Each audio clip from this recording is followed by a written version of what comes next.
Ora, a fé é a certeza de coisas que se esperam, a convicção de fatos que não se veem. Hebreus 11, verso 1. Querido Deus e Pai, diante da Tua santa presença, nós queremos Te entregar esses momentos para o estudo da Tua palavra. Que o Teu Espírito Santo venha nos capacitar, nos usar, nos ensinar. Que não seja mero estudo e a aquisição de conhecimento, mas transformação do nosso desejo, das nossas vontades e das nossas atitudes. Pai, também Te apresentamos os pedidos de oração deixados nos comentários. Melhor do que eu, que leio apenas palavras nos comentários, o Senhor lê os corações, as mentes e as intenções. Por isso, ó Deus, Te pedimos, seja feita a Tua vontade e nos dá um espírito de conformação e alegra-nos naquilo que o Senhor puder nos atender imediatamente, Senhor. Oramos gratos por mais essa oportunidade de passarmos esse tempo contigo. Em nome de Jesus. Amém. Seja muito bem-vindo! Você está no canal Para Que Todos Saibam. Eu sou o professor Alan Robson. Estamos estudando a lição 8, Vivendo pela Fé. Hoje é domingo, 17 de maio, e o tema de hoje, basta um sinal. Talvez você já tenha ouvido alguém dizer, se eu visse o mar vermelho se abrir, o maná cair do céu, ou Jesus curar um cego, eu creria. Ou, porventura, você mesmo já tenha pensado assim. Essa frase revela uma tendência humana antiga, querer provas extraordinárias para então decidir crer. O problema é que a Bíblia mostra justamente o contrário. Muitos viram milagres impressionantes e ainda assim continuaram sem fé. O coração humano não é transformado apenas por evidências, ele precisa ser rendido a Deus. Por outro lado, por que deveria ser mais fácil crer hoje do que foi para as pessoas dos tempos bíblicos? Os israelitas não possuíam uma Bíblia completa, nem tinham uma longa história do povo de Deus para refletir sobre ela, como nós. Aqui existe um ponto forte da lição. Hoje temos muito mais acesso à revelação divina do que gerações anteriores. Temos a Bíblia completa. Temos milhares de testemunhos históricos, profecias cumpridas e a atuação contínua de Deus ao longo da história. Às vezes pensamos que os antigos tinham vantagem espiritual, mas em muitos aspectos nós recebemos mais luz. Moisés destacou a importância de lembrar a direção e a bondade de Deus. Diferentemente deles, nós contamos com 6.000 anos de história bíblica para aprender. A fé bíblica não nasce do esquecimento, mas da memória. Israel caía quando esquecia o que Deus havia dito. O mesmo acontece conosco. Quem só olha para os problemas do presente acaba perdendo de vista os milagres do passado. Cada geração pede um sinal, e a nossa não é diferente. Mas os sinais estão à nossa volta. Essa afirmação confronta diretamente a nossa geração. Muitos dizem que faltam evidências de Deus, enquanto ignoram profecias cumpridas, transformações de vida, respostas de oração e até os acontecimentos finais descritos em Mateus 24. Em Mateus 24, vemos quantas coisas já se cumpriram e continuam se cumprindo. Jesus já havia alertado sobre guerras, crises, enganos religiosos, aumento da maldade e a instabilidade mundial.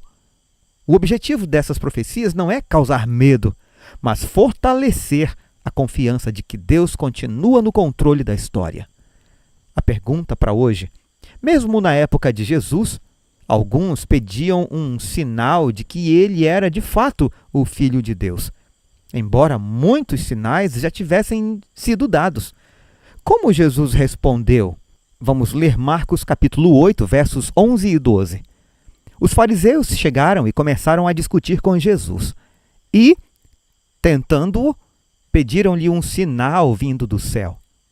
Jesus, porém, arrancou do íntimo do seu espírito um gemido e disse: por que esta geração pede um sinal? Em verdade, lhes digo que nenhum sinal será dado a esta geração. Os fariseus não pediam sinais porque faltavam provas. Eles pediam porque eles não queriam se render. Esse é um detalhe importante. Nem toda dúvida é sincera. Algumas pessoas pedem evidências infinitas apenas para evitar a decisão de obedecer. Será que discutimos com Jesus e o colocamos à prova como fizeram os fariseus? Fazemos com que ele suspire profundamente por causa da nossa falta de fé, quando ele já nos deu razões suficientes para crer? A expressão suspirou profundamente mostra a tristeza de Cristo diante da incredulidade persistente. É possível estar perto da verdade e ainda assim manter o coração endurecido. Esses sinais não eram aquilo de que os judeus necessitavam. Nenhuma prova meramente externa os beneficiaria. A necessidade deles não era de iluminação intelectual, mas de renovação espiritual. Ellen White afirma isso no livro O Desejado de Todas as Nações, na página 231. Esse comentário de Ellen White vai direto ao centro da questão, irmãos. O problema não era a falta de informação, mas falta de transformação. Hoje existe muito conhecimento religioso, mas pouca entrega genuína. Não seria esse também o nosso caso, necessitados de renovação espiritual, de uma caminhada autêntica, real, passo a passo com Deus? A fé verdadeira não vive apenas de emoções fortes ou acontecimentos extraordinários. Ela cresce na comunhão diária, na oração sincera e na obediência prática. Talvez não precisemos de mais um sinal, porque temos muita luz ao nosso alcance, especialmente em nossa própria Bíblia. Muita gente procura manifestações espetaculares enquanto a Bíblia permanece fechada. Deus já revelou claramente o necessário para a salvação. Em vez de fazermos Jesus suspirar profundamente por nossa falta de fé, lembremos o que ele disse a Tomé: bem-aventurados são os que não viram e creram. Tomé queria tocar para acreditar. Jesus atendeu sua necessidade, mas deixou uma lição eterna. Existe uma bênção especial para quem aprende a confiar na palavra de Deus antes de ver. Deus não nos pede uma fé cega, pois Ele já nos deu inúmeras razões para crer. E, ainda assim, mesmo com todas essas evidências, sempre há espaço para dúvida. O segredo é focar o que fortalece a fé, não o que a enfraquece. Esse fechamento resume bem a lição. Fé não é a ausência de perguntas, é decidir confiar em Deus apesar delas. Quem alimenta apenas dúvidas enfraquece a fé. Quem alimenta a comunhão fortalece a confiança. A pergunta para nossa reflexão: em apenas 60 segundos, como você descreveria sua fé em Deus? O que a sua resposta revela sobre a sua caminhada com Ele? Essa pergunta é profunda porque revela onde realmente estamos espiritualmente. A nossa fé está baseada apenas em emoções e sinais ou em um relacionamento constante com Cristo? Irmãos, a maturidade espiritual começa quando paramos de exigir provas o tempo inteiro e aprendemos a reconhecer que Deus já tem falado conosco de muitas maneiras. Eu convido você a me acompanhar a partir de agora na leitura dos comentários de Ellen White para a lição de hoje. Como um facho de luz, as palavras do Salvador ao nobre revelaram seu coração. Viu que seus motivos em buscar a Jesus eram egoístas. Viu a verdadeira natureza de sua fé vacilante. Em profunda aflição, compreendeu que sua incredulidade poderia custar a vida do filho. Percebeu que estava na presença daquele que lia os pensamentos e a quem tudo era possível. Em angustiante súplica clamou: Senhor, desce antes que meu filho morra. Sua fé apoderou-se de Cristo como a de Jacó, quando, lutando com o anjo, exclamara: Não te deixarei ir, a não ser que me abençoes. Ele venceu assim como Jacó. O Salvador não se afasta de uma pessoa que a ele se apega, alegando sua grande necessidade. Jesus respondeu: Vá, o seu filho vai viver. O nobre deixou a presença do Senhor com uma paz e alegria que nunca antes experimentara. Não somente havia crido que seu filho seria restabelecido, mas com firme confiança esperou em Cristo como o Redentor. No entanto, como o aflito pai, somos muitas vezes levados a buscar a Jesus querendo algum bem terrestre e fazemos nossa confiança em seu amor depender da realização de nossos pedidos.